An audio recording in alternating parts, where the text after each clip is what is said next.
our deployment is at our historical height. Foreign Minister Al-Thani,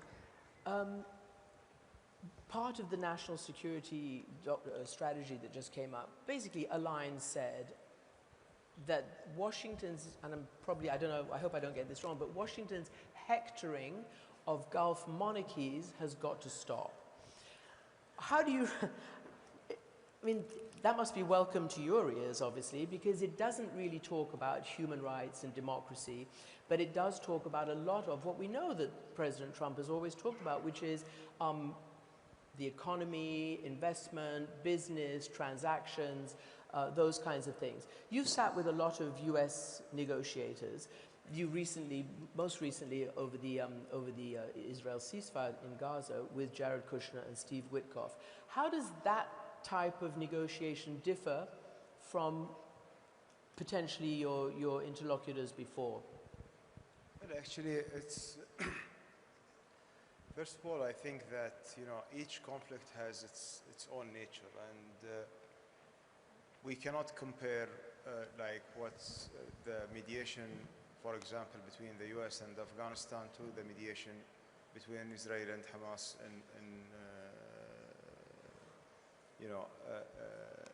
that happened recently. And basically, what we have seen as a challenge in the recent mediation in Gaza was that there were only the U.S. as part of the mediation. They were only talking to one party, which is the Israelis. But in the recent rounds of the negotiations, they started engaging with both parties, which has helped us in making breakthroughs in these negotiations and achieving the ceasefire at that time.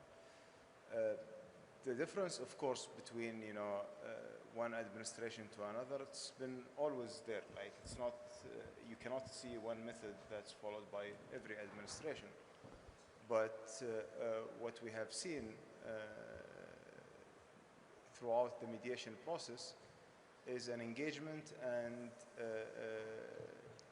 a willingness to push to the finish line, to get it done, and not to keep it open. Now we are at a critical moment. It's not yet there. So it's what we have just done is a pause. We cannot consider it yet a ceasefire. A ceasefire cannot be completed unless there is a full withdrawal of the Israeli forces, there is stability back in Gaza, people can go in and out, which is not the case today. Right now, us as Qatar, Turkey, Egypt, together with the United States, we are getting together in order to force the way forward for the next phase. And this next phase is just also temporary from our perspective, because at the end of the day, if we are looking at, if we are just resolving what happened in Gaza, the catastrophe that happened in the last 2 years, it's not enough, because there is a root for this conflict. And this conflict is not only about Gaza, it's about the West Bank, it's about the rights of the Palestinians for their states. So we are hoping that we can work together with the US administration to achieve this vision at the end of the day. It's not easy. It will have a lot of challenges. It will face a lot of attacks. But we will keep pushing in order to find, at the end of the day, a long-lasting solution that provides justice for both people. In the ceasefire agreement and in the 20-point plan for Israel-Gaza, there was an indication that there would be an effort to move towards a Palestinian state. For the second time this year, the Israeli Knesset basically, well, they don't want that to happen, and actually Prime Minister Netanyahu and his far-right allies boycotted a vote that was to move the phases along because of the reference in the plan to the two-state solution. When you're talking about mediation, how do you get beyond that kind of ideology? How do you get beyond the hard, liners who don't want even what President Trump has put forward? Well, actually, here where the enforcement is needed, because one of the lessons learned that we have seen and experienced throughout the last 2 years that if accountability is absent and enforcement is absent, things can just keep going and we remain hostage in the hands of the extremists, and that's what we want to avoid. And we have seen that the efforts that all of us we put together in order to reach to the ceasefire that we have achieved this year needed for the next phase, which is the stabilization, and then the third phase, which is the Palestinian state. If this extremist agenda will just, overshadow all our efforts as an international community, then everyone is recognizing that there is something wrong with the structure that we are working through. And I believe that U.S. role is key in this because U.S. has the enforcement part of that in order to put this conflict on the right track for a resolution. Foreign Minister Fidan, I want to ask you about this because it's also about a stabilization force. The UN Security Council, I think for the first time in my memory, well, recent memory, with consensus and unanimity, voted for the Trump peace plan. One of the main objectives early on is a stabilization force.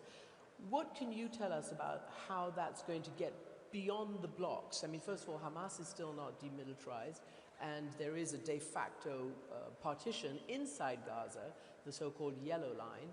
And as we've seen and we've heard from Foreign Minister, there's no movement towards this second phase. I mean, is Turkey willing to put troops on the ground for a stabilization force? Would that be acceptable to any party? Well, first of all, Turkey is ready and willing to do whatever it takes for us to contribute to the ongoing peace efforts that everybody is collectively contributing. And in terms of ISF, still there is a big discussion taking place, how to form and what are the specific mission statements and what will be the rules of engagements. I think when we define the mission of ISF, we should be realistic and nuanced in expecting certain things from ISF because there are realities in the field. And I think our first objective in deploying ISF should be is to separate Palestinians from the Israelis on borderline.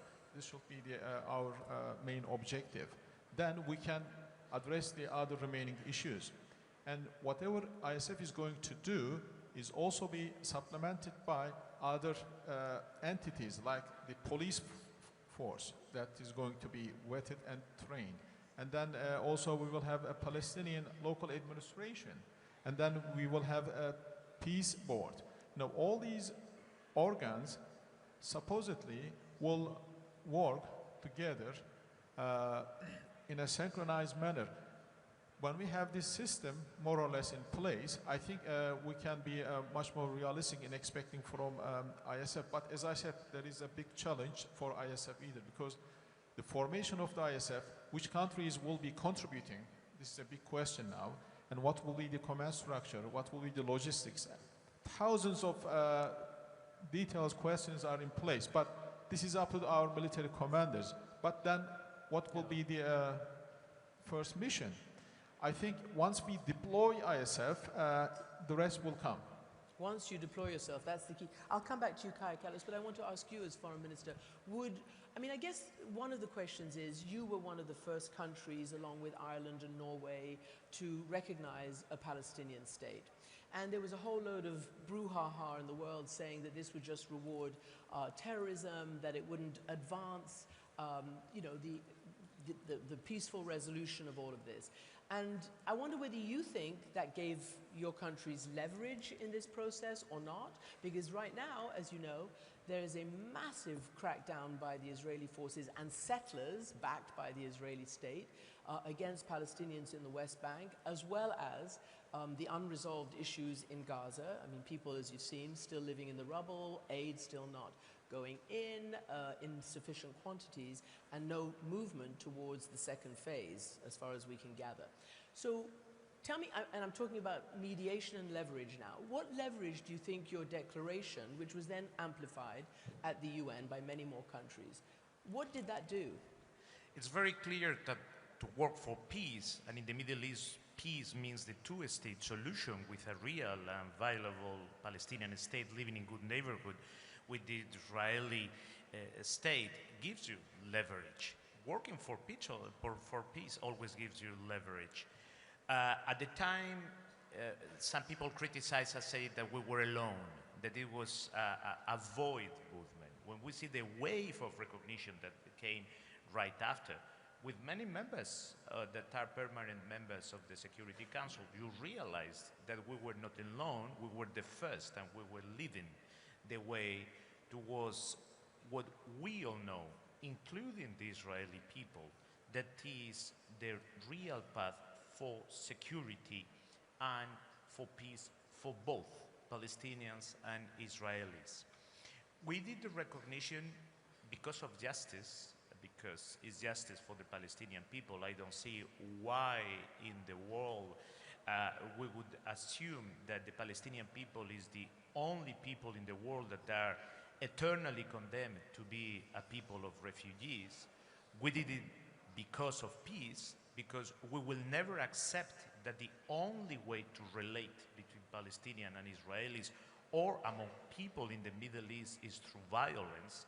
Why we Europeans could create the European Union, and instead of making war with your neighbor, and it was the border was almost a curse for us in Europe, and we turned it into cooperation. Why it couldn't be the same thing in the Middle East? We are also in favor of normalization of relation of the Arab countries with Israel. And we did it also because of pure humanity.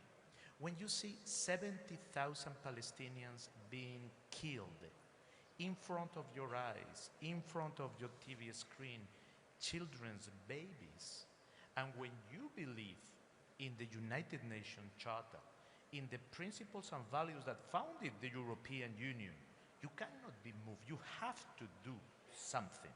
On Wednesday in Madrid, we are going to receive Mahmoud Abbas, and we are going to convey the same message. It's time to work to put in place a real Palestinian state. And that means the West Bank and Gaza under one single Palestinian authority. We have to stop the violence of those settlers that is really out of way. And we have to stop all those illegal settlements that are spreading. We have to go for reconstruction in Gaza. And the day we will have one single Palestinian authority that will control the West Bank and Gaza connected by a corridor with an exit to the sea and its capital in East Jerusalem, living in good neighborhood with Israel, I think that day we will have achieved what Europe stands for, and it's peace and the respect of international law and international humanitarian law.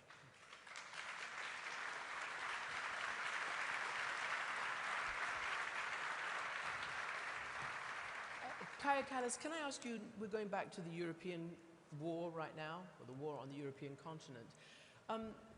The 28-point plan that President Trump put forth a couple of weekends ago was vigorously amended or discussed by Europe and Ukraine.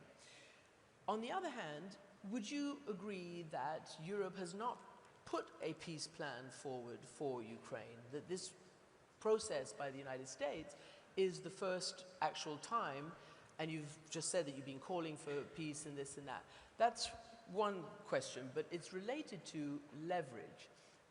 Military commanders tell me that in times of war, either superior military might will end a war, which it hasn't here, or actually, you know, even between Israel and Palestine, or the parties have to come to some kind of be forced to the table. There has to be enough pain on whichever one, both, to come to the table. Give me your responses. First, I actually wanted to build on something that His Excellency said about accountability, justice, and the peace lasting. Because one is to achieve a peace deal, and the other thing is that this peace is sustainable, which requires the whole of society approach, really, that people also accept this. I mean, wars always bring human suffering, and how can we go from this place that what happened would never happen again? And that is bringing a sustainable peace. Now, coming to your question, in Ukraine war, there are no both parties because there is one aggressor and one victim. And that's why, if we want to have a sustainable peace, a long-lasting peace, we should make sure that the concessions are on the aggressor's side, that the aggression does not pay off, it's not rewarded. If we look at the last 100 years, Russia has attacked 19 countries, some as many as 3 or 4 times. None of these countries has ever attacked Russia. So putting limitations and stress on Ukraine actually does not bring us long-lasting peace. Okay, we give security guarantees to Ukraine, it will end there, but it will start somewhere else, because the problem is the Russian military. Their army is extremely large, their military budget is enormous, and they will want to use it again. If not on Ukraine, then somewhere else. So focusing on really, putting the pressure on the aggressor, like Jose Manuel said, if aggression is rewarded, we will see it happen again. And not only in Ukraine or Gaza, but all around the world, because aggression really pays off. That's why we have so many wars nowadays going on, that the international law is really under heavy fire.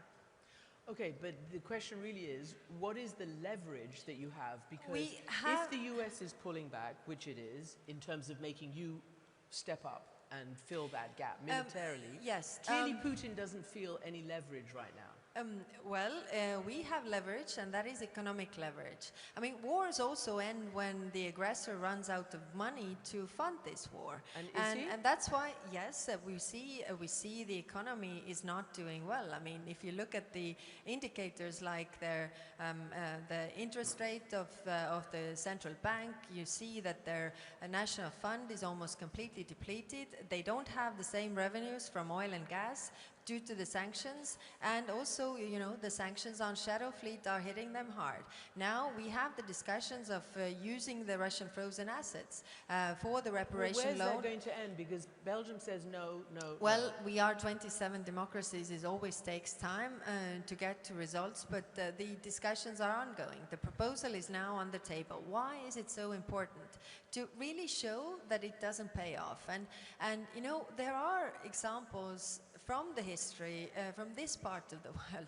I mean, when Iraq invaded Kuwait, it was exactly the same case. I mean, if you look at the speeches... there was a military confrontation. I covered it.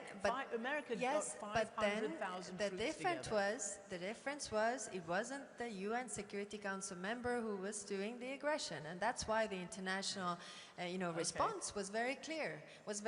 But the case is exactly the same, and there we actually defended the international law, all of us together. So my point being that wars end when aggressors run out of money.